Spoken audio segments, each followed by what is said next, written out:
আসসালামু আলাইকুম।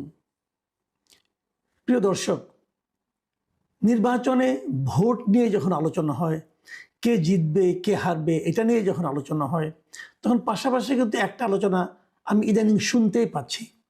সেটা হলো এবারে নির্বাচনে মূল ইস্যুটা কি? মানে কিসের ভিত্তিতে মানুষ ভোট দিবে? প্রতিশ্রুতির ভিত্তিতে? মানুষ কোন প্রতিশ্রুতিটা শুনতে চায়? মানে আপনি এমন একটা প্রতিশ্রুতি দিলেন যে চাউলের দাম 10 টাকা হয়ে যাবে, যেটা নাকি শেখ হাসিনা একবার দিয়েছিলেন। আপনি প্রতিশ্রুতি দিলেন সবার বাসায় প্রয়োজনীয় খাদ্য সামগ্রী পৌঁছে যাবে, যেটা বাস্তবায়ন করা কোনো সরকারের পক্ষে সম্ভব কিনা আমি জানি না। আপনি প্রতিশ্রুতি দিলেন সবাই বিদ্যুৎ ফ্রি পাবেন। এর চেয়ে ভালো কিছু আছে? এর চেয়ে ভালো কিছু নাই। কিন্তু কথা হলো, এগুলি কি বাস্তবায়ন করা সম্ভব কিনা? এগুলোর পেছনে কত টাকা লাগবে? যত টাকা লাগবে তত টাকা এই সরকার সংগ্রহ করতে পারবে কিনা? বেতন বাড়ানোর প্রতিশ্রুতি দেওয়া হয়েছে, এবার অল পে কমিশন ঘোষণা করা হয়েছে, সবার সরকারি কর্মচারীদের বেতন ডাবল হয়ে গেছে। আগামীতে যে সরকার আসবে তারা কি সেই টাকাটার সংস্থান করতে পারবে? কোথেকে দেবে এই টাকা? কাজেই যে সমস্ত প্রতিশ্রুতির পেছনে অর্থের একটা সম্পর্ক আছে, সেগুলো নিয়ে বেশি আশাবাদী না হওয়াই ভালো। আমি বরং যেগুলির পেছনে অর্থের কোনো সরাসরি অর্থ বিনিয়োগের অথবা অর্থ সংগ্রহের অথবা অর্থ প্রদানের কোনো সম্পর্ক নাই, তেমন দু একটা ঘটনা বলি, যেগুলো নাকি আমাদের সাধারণ মানুষরা অর্থাৎ সাধারণ ভোটাররা সরকারের কাছ থেকে পেতে চায়। এখন সরকারে কে যাবে আমরা জানি না, সরকারি যেহেতু কে যাবে আমরা কনফার্ম না, সেহেতু যারা সরকারে যেতে চান সেই দলগুলোর কাছ থেকে পেতে চায়। সেগুলো যদি আমরা একটা তালিকা করি, আমরা বিভিন্ন সময় তালিকাগুলো তুলে ধরবো। আমি প্রথম যে বিষয়টা আছে আমার তালিকায় সেটা বলি। সেটা হচ্ছে দুর্নীতি। আমি দুর্নীতির অবসান চাই, এবং আমার ধারণা দেশের প্রত্যেকটা মানুষ এই দুর্নীতি, ঘুষ, দুর্নীতি, উৎকোচ, স্বজনপ্রীতি এগুলোর হাত থেকে মুক্তি চায়। আমরা স্বাধীনতার পর থেকে, আমি আবারও বলছি, স্বাধীনতার পর থেকে এ পর্যন্ত এই দেশে যে বিষ বৃক্ষ আমাদের সমাজকে ধ্বংস করে দিয়েছে সেটা দুর্নীতি। কোনো সরকারের আমলেই দুর্নীতি একেবারে বন্ধ করা সম্ভব হয়নি। বন্ধ মানে কি? বন্ধের কাছাকাছিও নেওয়া যায়নি। দুর্নীতি যে মাত্রা, সেই মাত্রা যদি 100% হয়, 50%-এর নিচেও কেউ নামাতে পারেনি। এটাই বাস্তবতা, এটাই রিয়েলিটি। সেই বঙ্গবন্ধু শেখ মুজিবের আমল থেকে উনি কিন্তু দুর্নীতির বিরুদ্ধে অনেক কথা বলেছেন। আবার ওনার সরকার দুর্নীতিকে প্রশ্রয় দিয়েছে।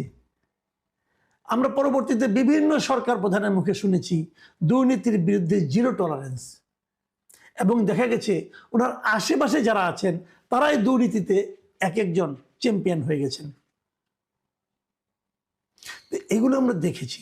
আমরা আর দুর্নীতি চাই না। দেখেন, আমি নিজেও মনে করি, আমি অনেক নাগরিকের সঙ্গে আলাপ করেছি, অনেকের সঙ্গে কথা বলেছি।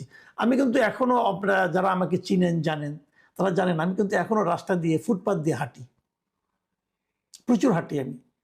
আমি ফুটপাথের ক্ষুদ্র ব্যবসায়ীদের জিজ্ঞাসা করেছি তারা কি চায়। অনেকের সঙ্গে আমার এমনিও মানে টুকটাক কেনাকাটা করতে গেলে আমি জিজ্ঞাসা করি, আলোচনা করি। ফুটপাথের ব্যবসায়ীদের বক্তব্য হলো, ফুটপাথে বসতে তাদের আমি যে রেটগুলো পেয়েছি, প্রতিদিন 200 থেকে 300, 400 টাকা পর্যন্ত ফুটপাথের এই ক্ষুদ্র ব্যবসায়ীদের চাঁদা দিতে হয়। এই চাঁদা কে নেয় বলেন? কে নেয়? আগে আওয়ামী লীগ নিত, ছাত্রলীগ নিত, যুবলীগ নিত, স্বেচ্ছাসেবক লীগ নিত। এখন কে নেয়? এই চাঁদার শেয়ার কোথায় কোথায় যায় কে না জানে।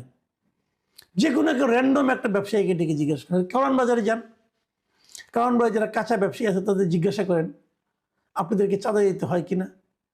জিজ্ঞাসা করেন, দেখেন, সবাইকে চাঁদা দিতে হয়। কাকে দেয় সে বলবে, আপনাকে নাম বলবে। সেই লোকটা কে? সেই লোকটার বড় ভাই কে আপনারা জানেন, খোঁজ নেন। পুলিশ জানে, সরকার জানে, রাজনৈতিক দলগুলো জানে। থামান না কেন? আপনারাই তো নির্বাচনে জয়ী হতে চান, থামান না কেন? একটা কাঁচামাল, ধরেন আপনি একটা সবজি, সেটা বগুড়া থেকে ঢাকায় আসবে, আস্তে আস্তে কত জায়গায় সেই সবজির ট্রাককে থামানো হয় এবং চাঁদা নেওয়া হয়। আগে নিত শ্রমিক লীগ, স্বেচ্ছাসেবক লীগ, যুবলীগ, আওয়ামী লীগের বিভিন্ন পান্ডারা এক এক জায়গায় এক একজন নিত। এখনো থামায়, এখনো চাঁদা নেয়। কারা নেয়? লীগ গেছে, দল আসছে, নেয় তো, থামান না কেন? এই চাঁদা আর কেউ দিতে চায় না। যে কারণে কি হয়, 40 টাকায় সবজি বগুড়া থেকে কেনা হয়, ঢাকায় আসতে আসতে তার দাম হয়ে যায় 80 টাকা। তাহলে 80 টাকাতে যে কেনে, আপনি কিনেন, আমি কিনি, আমরাই কিন্তু চাঁদাটা আসলে দেই। কারণ যারা আমদানি করে, যারা ব্যবসায়ী, সবজি ব্যবসায়ী, তারা কিন্তু লস করে ব্যবসা করে না। যে চাঁদাটা দেয় তারা, সেই চাঁদাটা মুনাফা সহ আমাদের মতো প্রান্তিক গ্রাহকের কাছ থেকে তারা নিয়ে নেয়। আমরা এই চাঁদাবাজির অবসান চাই। পারবেন দিতে? তারেক রহমান বলেছেন দুর্নীতির টুটি চেপে ধরা হবে। শুনে আশাবাদী হয়েছি। পারবেন? বলেছেন, বলা সহজ, করে দেখান, এখনই করে দেখান। দেশে যত চাঁদাবাজি হয়, আমি যদি রাজনৈতিক দলের কথা বলি, রাজনৈতিক দলের যত চাঁদাবাজি হয়, আমি নিশ্চিতভাবে বলতে পারি, আপনিও খোঁজখবর নিয়ে দেখেন, তার বেশিরভাগ করে বিএনপি, তার অঙ্গ সংগঠন অথবা বিএনপির নামধারী ব্যক্তিরা। খোঁজ নেন, থামান, থামিয়ে দেখান যে আপনি টুটি চেপে ধরতে পারেন। তাহলে তো মুখের কথা থাকবে, এবং এটা আপনাকে ডুবাবে। আমি বললাম, ইলেকশন এটা ফ্যাক্টর হয়ে দাঁড়াবে, আগামী নির্বাচনে এটাই ফ্যাক্টর হয়ে দাঁড়াবে। বিভিন্ন উপজেলা পর্যায়ে যান, জেলা পর্যায়ে যান, আগের সমস্ত ব্যবসা বাণিজ্য আওয়ামী লীগের দখলে ছিল। জাস্ট একটু তাকিয়ে দেখেন তো, সেই ব্যবসাগুলি কোথায় চলে গেছে, কাদের দখলে গেছে, একটু তাকিয়ে দেখেন।